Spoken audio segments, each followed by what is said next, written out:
बिस्मिल्लाहिर्रहमानिर्रहीम। अस्सलाम वालेकुम। आज का हमारा टॉपिक है बैलेंस्ड एंड अनबैलेंस्ड फोर्सेस। सबसे पहले हम फोर्स को जान लेते हैं कि फोर्स क्या है। फोर्स किसी भी ताकत लगाने को कहते हैं। दुनिया में हर काम करने के लिए हम फोर्स का इस्तेमाल करते हैं। तो यहाँ कई किस्म की फोर्सेस हैं। तो आइए हम सबसे पहले देखते हैं फोर्सेस ऑफ ग्रेविटी। ये एक आम तजुर्बा है कि हम किसी भी चीज़ को आसमान की तरफ फेंकते हैं तो वो चीज़ वापस ज़मीन की तरफ आती है। तो ये एक ग्रेविटी फोर्स है जो कि चीज़ों को सेंटर ऑफ अर्थ की तरफ कशिश करती है। जिस तरह आपने देखा कि एक दफ़ा आइजैक न्यूटन जो एक साइंसदान था जिसने ये नज़रिया पेश किया था कि हर चीज़ ज़मीन की तरफ आती है। जब वो एक मरतबा दरख्त के नीचे सो रहा था और वो दरख्त सेब का दरख्त था और अचानक से एक सेब ज़मीन की तरफ आया, तो उसने ये सोचा कि ये आसमान की तरफ क्यों नहीं गया, ज़मीन की तरफ क्यों नहीं आया। तो ये उसने एक सोच थी जिससे उसने डिस्कवर की कि हर चीज़ ज़मीन की तरफ कशिश करती है और उसे फोर्स ऑफ ग्रेविटी कहते हैं। और इस तरह उसने जो है वो डिस्कवर की ग्रेविटी। अब ये जो ग्रेविटी है ये हर चीज़ पर एक ही पावर से अप्लाई होती है। लेकिन आपने देखा होगा कि कोई भारी चीज़ें होती हैं तो वो ज़मीन पे जल्दी गिर जाती हैं, हल्की चीज़ें देर से गिरती हैं। तो ऐसा क्यों होता है? ये दरअसल हवा में मौजूद जो मॉलिक्यूल्स और एटम्स होते हैं वो हल्की चीज़ को गिरने में टाइम लगवाते हैं। यानी जब वो हल्की चीज़ गिरती है तो वो चीज़ें रास्ते में रुकावट बनती हैं जल्दी से ज़मीन पे गिरने की। जबकि भारी जो चीज़ होती है उसके दरमियान जब हवा आती है तो वो उसे फ़ौरन क्रॉस करके और ज़मीन पर आ जाती है। बेसिकली ये चीज़ें जो हैं साथ ज़मीन पर गिरनी चाहिए, लेकिन क्योंकि वो एक रुकावट होती है हवा की, तो उसकी वजह से हल्की चीज़ जो है वो हवा में तैरती हुई गिरती है और भारी चीज़ जो है वो डायरेक्ट ज़मीन पर आ जाती है। तो आपने एक और चीज़ प्लम्ब देखा होगा कि जो दीवार की लेवल को देखने के लिए इस्तेमाल करते हैं। ये एक लोहे का टुकड़ा होता है, ऊपर से धागा बंधा होता है और वो जो दीवार के साथ मिलाते हैं और वो लोहे का टुकड़ा सीधा ज़मीन की तरफ कशिश करते हुए सीधी लाइन बनाते हैं। और इस तरह से जो है हम दीवार की लेवल को चेक करते हैं कि वो सीधी है या। इसी तरह हम देखते हैं कि जो लोग जाते हैं यानी चाँद पर जाते हैं तो चाँद पे जो ग्रेविटी है वो कम है। ये क्यों ऐसा होता है कि चाँद का साइज़ जो है वो ज़मीन के साइज़ से 6 गुना कम है। तो इसीलिए वहाँ की जो ग्रेविटी है वो भी ज़मीन से 6 गुना कम है। अगर हम यहाँ पर एक छलांग लगाते हैं और 2 फीट की या 3 फीट की छलांग होती है तो वहाँ पर वो 6 गुना ज़्यादा छलांग होगी, क्योंकि वहाँ पर वो वेट जो है वो 6 गुना उसका कम होता है और वो बंदा 6 गुना हल्का अपने आप को महसूस करता है और वो 6 गुना ज़्यादा बड़ी छलांग जो है वो लगा सकता है, क्योंकि वहाँ ग्रेविटी भी 6 गुना कम होती है, जिसकी वजह से उसको अपनापन हल्का फील होता है। इसी तरह अब हम देखते हैं कि वो फोर्स जो है वो कितनी ज़्यादा या कितनी कम है। तो फोर्स को जो हम नापते हैं तो वो हम उसका जो यूनिट है वो है न्यूटन। अगर मिसाल के तौर पे अगर कोई चीज़ है जिसका वज़न जो है वो 100 ग्राम है तो इसकी जो फोर्स बनेगी वो बनेगी 10 न्यूटन। लेकिन हम आम तौर पर जो चीज़ों का वज़न करते हैं यानी उनका हम जो वेट करते हैं तो वो वेट जो है वो दरअसल हम उसके मास को कहते हैं कि वो उसकी बॉडी कितना स्पेस कवर करती है। मिसाल के तौर पर यहाँ दो ये स्केल्स दिखाए गए हैं। एक की जो फोर्स है वो 1 न्यूटन है और दूसरे की 10 न्यूटन है। एक न्यूटन जो है वो तकरीबन 10 ग्राम के बराबर होता है।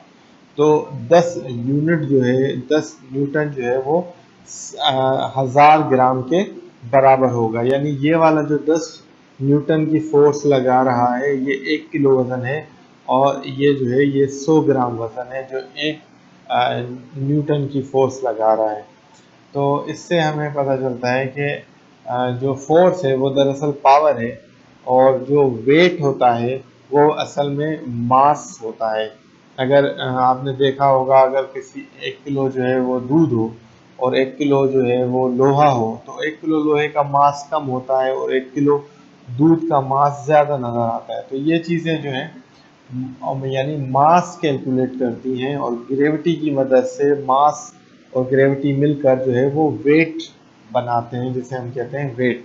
यानी अगर वो ऐसी चीज़ कोई ज़मीन पर अगर उसका वेट किया जाए तो वो ज़्यादा आएगा बनिस्बत चाँद पर, क्योंकि चाँद पे ग्रेविटी कम है तो डेफिनेटली उसका वेट भी कम आएगा। मिसाल के तौर पे अगर यहाँ पर एक मिसाल दी गई है कि अगर कोई चीज़ हमारे पास 30 किलोग्राम की है, तो उसका जो वेट है वो ज़मीन पर 30 किलोग्राम है, लेकिन उसका जो मास है वो चाँद पर भी उतना ही होगा जितना कि ज़मीन पे, क्योंकि मास जो है वो उसमें से ग्रेविटी को माइनस कर दिया जाता है, तो ये हमारे पास मास आ जाता है।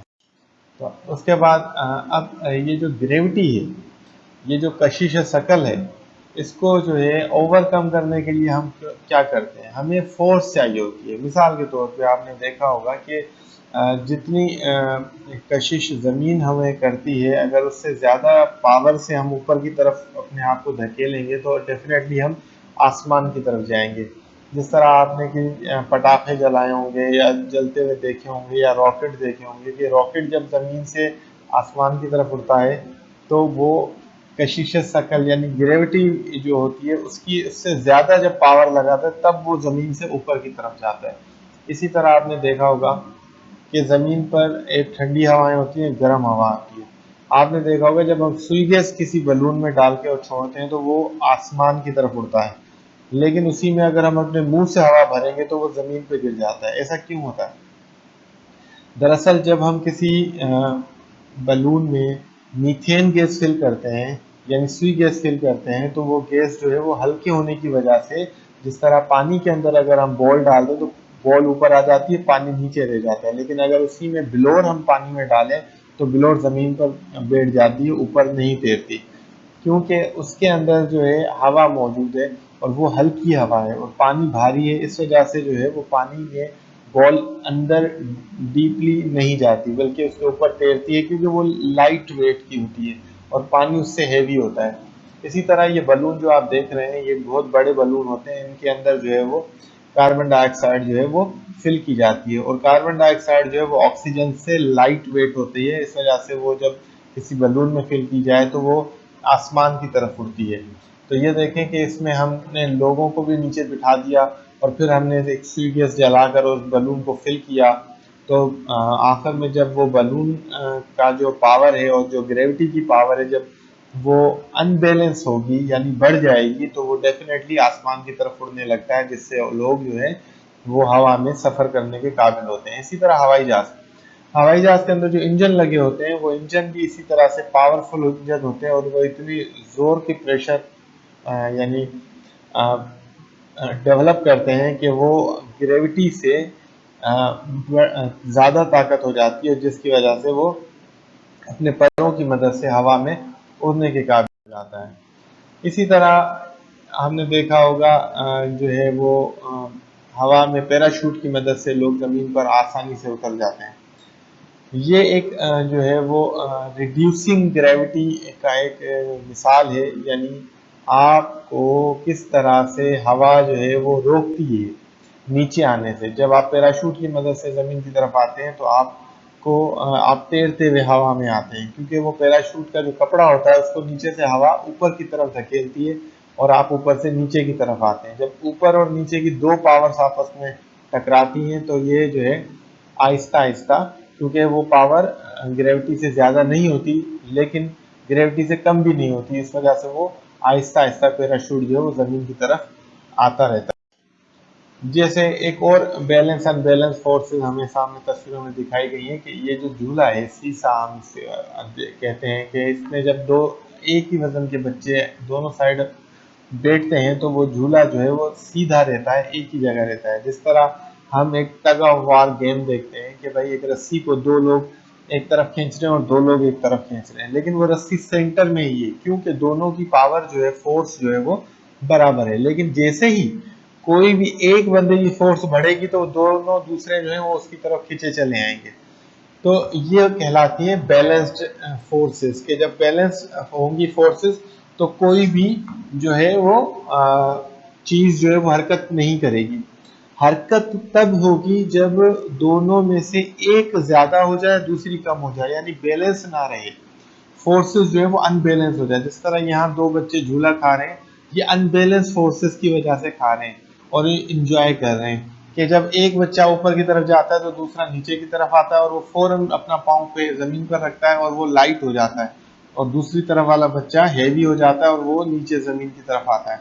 तो इस तरह से झूला जो है वो कामयाबी से झूलता रहता है। तो ये एक और मिसाल है। उसके अलावा हम देखते हैं कि हमारे पास जो स्केल्स होते हैं, मुख्तलिफ आजकल डिजिटल स्केल्स दुकानों पे होते हैं, जिस पर मिठाई भी तोलते हैं, जिस पर सब्जियां भी तोली जाती हैं। तो इसके अंदर एक स्प्रिंग लगा होता है, जब उस पर फोर्स अप्लाई होती है तो जितनी वो ज़्यादा होगी उतना ही ज़्यादा वेट शो करेगी। तो वो हमारे पास जो है वो डिफरेंट स्केल्स होते हैं। इसी तरह जब कुर्सी पे हम बैठते हैं तो कुर्सी जो है वो अपनी जगह खड़ी रहती है और हम आराम से बैठ जाते हैं, लेकिन जब भारी आदमी उसके ऊपर बैठता है तो वो कुर्सी जो है टूट जाती है। क्या होता है कि जब हम कुर्सी के ऊपर बैठते हैं तो कुर्सी भी उतनी ही फोर्स अप्लाई करती है ऊपर की तरफ जितनी हमारा वजन जो है वो जमीन की तरफ कशिश करता है, यानी ग्रेविटी की तरफ। तो इसी तरह जब दोनों फोर्सेस इक्वल हो जाती हैं, दोनों फोर्सेस बैलेंस हो जाती हैं, तो हम जो है कुर्सी पे रिलैक्स होकर बैठ जाते हैं। लेकिन जैसे ही वो अनबैलेंस हुई, हमारी जो वेट है वो हमारे ग्रेविटी से जब यानी अब जो ऊपर की तरफ जो फोर्स आ रही है चेयर की, उससे ज़्यादा जैसे ही हमारा वेट होगा और फौरन कुर्सी टूट जाएगी और हम ज़मीन पे गिर जाएंगे। इसी तरह जब हमारी गाड़ियाँ चलती हैं तो वो भी बैलेंस फोर्सेस की अनबैलेंस फोर्सेस की वजह से चलती हैं, क्योंकि जब गाड़ी खड़ी रहती है उस वक्त फोर्स बैलेंस रहती है, यानी ज़मीन जो है गाड़ी को अपनी तरफ खींचती है और जो है ज़मीन गाड़ी को अपनी तरफ खींचेगी, और ज़मीन का जो वेट है, गाड़ी का जो वेट है वो ज़मीन की तरफ खींचेगा, और वो जो है नीचे ज़मीन जो है वो गाड़ी को ऊपर की तरफ धकेलती है। तो इन दोनों के दरमियान होती है हवा। हवा क्या करती है कि गाड़ी को बैलेंस रखती है। जैसे ही उस पर एक्सटर्नल फोर्स अप्लाई होगी वो गाड़ी जो है वो हरकत करने लग जाएगी। इसका मतलब कि अब जो है बैलेंस नहीं रहा और फोर्स जो है वो अनबैलेंस हो गई, और अनबैलेंस के रिजल्ट में जो है गाड़ी मूव करना शुरू करेगी। वो किसी साइड भी हो सकता है, रिवर्स भी हो सकता है, फॉरवर्ड भी हो सकता है। इसके बाद हमारे पास है एक और मिसाल है। हम देखते हैं कि दरख्तों में जो फल लगे होते हैं वो एक ही जगह रहते हैं, क्योंकि दोनों की फोर्सेस यानी ग्रेविटी और अर्थस जो फोर्स है वो दोनों इक्वल होती है। और जैसे ही वहां से आम या सेब पक जाता है तो उसकी जो डंडी होती है वो नरम हो जाती है, जिसकी वजह से ग्रेविटी की फोर्स ज्यादा हो जाने की वजह से जमीन पर फल आकर गिरता है, और ये भी अनबैलेंस फोर्सेस की वजह से ही होता है। इसी तरह जब हम कोई व्हील वाले शूज पहनते हैं और हम स्केटिंग करना चाहते हैं तो हम देखते हैं कि भाई हम एक जगह खड़े होते हैं, लेकिन पीछे से जैसे कोई बंदा हमें धक्का देता है तो हम फौरन जो है वो आगे की तरफ मूव होना शुरू हो जाते हैं। तो इसका मतलब कि जब एक्सटर्नल फोर्स अप्लाई होती है, जब दो बैलेंस फोर्सेस पर कोई एक्सटर्नल फोर्स अप्लाई होगी तो फौरन जो है आप मूव करना शुरू कर देंगे। तो अब हमें इनसे ये पता चला कि जो जमीन पर जो गाड़ियां चलती हैं वो भी अनबैलेंस फोर्सेस की वजह से चलती हैं। तो जो काम होता है वो अनबैलेंस फोर्स की वजह से होता है। अनबैलेंस फोर्स नहीं होगी तो काम नहीं होगा और हर चीज जो है वो रेस्ट रहेगी। इसी तरह आपने देखा होगा जब कोई बच्चा जो है वो टायर को दरख्त के साथ मिलाकर और जो है वो झूले झूलता है, अगर वो एक जगह बैठा रहेगा तो वो बैलेंस फोर्स कहलाएगी, और जैसे ही वो झूला चलना शुरू करेगा तो वो अनबैलेंस फोर्स कहलाएगी। इसी तरह जब ये टग ऑफ वार में दो अपोजिट फोर्सेस लोग आपस में रस्सा कशी करते हैं और रस्से को खींचते हैं और वो एक जगह रहते हैं क्योंकि दोनों की बैलेंस फोर्सेस हैं, और जैसे ही वो रस्सा बीच में से टूट जाता है तो फोर्सेस जो है वो अनबैलेंस हो जाती है, जिसकी वजह से दोनों जो है वो जमीन पर गिर पड़ते हैं। तो इसके बाद हम देखते हैं वही चीज पानी में भी होता है। पानी में आपने देखा बड़ी बड़ी कश्तियां मजे से चलती रहती हैं, डूबती नहीं है, लेकिन एक छोटी सी आप कोई लोहे की बॉल उठा के पानी में डालें तो वो डूब जाती है, लेकिन इतना बड़ा शिप जो है वो नहीं डूबता। क्योंकि किस वजह से क्योंकि वो शिप जो है वो इतना बड़ा होता है कि उसके अंदर जो है वो खाली स्पेस होता है, जिसकी वजह से पानी जो है वो ज़्यादा भारी यानी हेवी होता है और शिप जो है वो लाइट वेट होता है, जिसकी वजह से वो ज़मीन पानी के अंदर नहीं डूबता बल्कि ऊपर तैरता रहता है। इसी तरह हम देखते हैं कि जब कोई तैरने वाला इंसान जो है वो पानी में छलांग मारता है तो पानी उसको ऊपर की तरफ धकेलता है और ग्रेविटी उसको अपनी तरफ खींचती है। फिर वो क्या करता है, अपने पंजे जो है वो पानी में मार के अपने आप को पुश करता है, यानी बैलेंस फोर्सेस को अनबैलेंस करता है। जैसे ही वो बैलेंस होगा तो जमीन में चला जाएगा, पानी के नीचे चला जाएगा, लेकिन वो अपने खुद की बॉडी को हमेशा जो है वो अनबैलेंस करता रहता है, जिसकी वजह से वो तैरता रहता है। इसके बाद अगर हम देखें तो जिस तरह ये इस तस्वीर में दिखाया गया है कि ये पानी के ऊपर जो कश्ती है इसका जो वजन है वो अंदर की तरफ जाने की कोशिश करता है और जो पानी है वो उसको बाहर की तरफ धकेलने की कोशिश करता है। तो इसके नतीजे में क्या होता है कि कश्ती जो है वो तैरती रहती है। लेकिन आपने देखा होगा सबमरीन या फिशेज, वो जो है वो पानी में अंदर भी चली जाती है, बाहर भी आ जाती है, तैर भी लेती है, सब कुछ कर लेती है। ये ऐसा क्यों होता है? दरअसल जो फिशेज होती हैं, फिशेज के अंदर भी पानी मौजूद होता है। तो जब वो सांस लेती हैं या अपने अंदर हवा भर लेती हैं तो वो पानी के ऊपर की तरफ आने लगती हैं, लेकिन जब वो पानी हवा बाहर निकाल देती हैं तो फिर वो दोबारा पानी की तरफ जाने लगती हैं या अपना जो है वो अपने आप को एक्सटर्नल फोर्सेस अप्लाई करती हैं, अपने आप को अपने फिन्स के साथ मूव करने की कोशिश करती हैं, जिसकी वजह से भी वो पानी में नीचे और ऊपर तैर सकती हैं। इसी तरह सबमरीन देखी होगी आपने कि पानी के अंदर जो है जंगी जहाज जो है वो पानी के अंदर भी चलते हैं, तो वो भी इसी मेथड पे चलते हैं कि वो अपने अंदर की जो हवा होती है, एयर जो होती है, उसको वैक्यूम कर देते हैं और एक्सटर्नल फोर्स अप्लाई करते हैं अंदर जाने के लिए और पानी की तह में जाने के लिए, जिसकी वजह से वो सबमरीन। यहाँ पर ये हमारी कंप्लीट चैप्टर कंप्लीट हुआ, हमारा मुकम्मल हुआ चैप्टर। आज हमने जो पढ़ा वो बैलेंस और अनबैलेंस फोर्सेस और उनकी इम्पोर्टेंस हमारी लाइफ में कितनी ज़्यादा होती है। तो उम्मीद है कि आपको समझ आया होगा। फिर भी अगर आपको कोई चीज़ समझ ना आए तो इस वीडियो को आप दोबारा से देख सकते हैं और इसके साथ जो आपको एक फ़ाइल भेजी गई है, एक प्रिंट आउट भेजा गया है, उसमें से आप अपने काम को कम्प्लीटली कॉपी पर लिख के अच्छी सी राइटिंग में और वो आप जल्द अज जल्द स्कूल भेजें ताकि आपके टीचर्स आपकी कापियाँ चेक करके आपको नेक्स्ट काम दे सकें। अस्सलाम वालेकुम वरहमतुल्लाहि वबरकातुहू।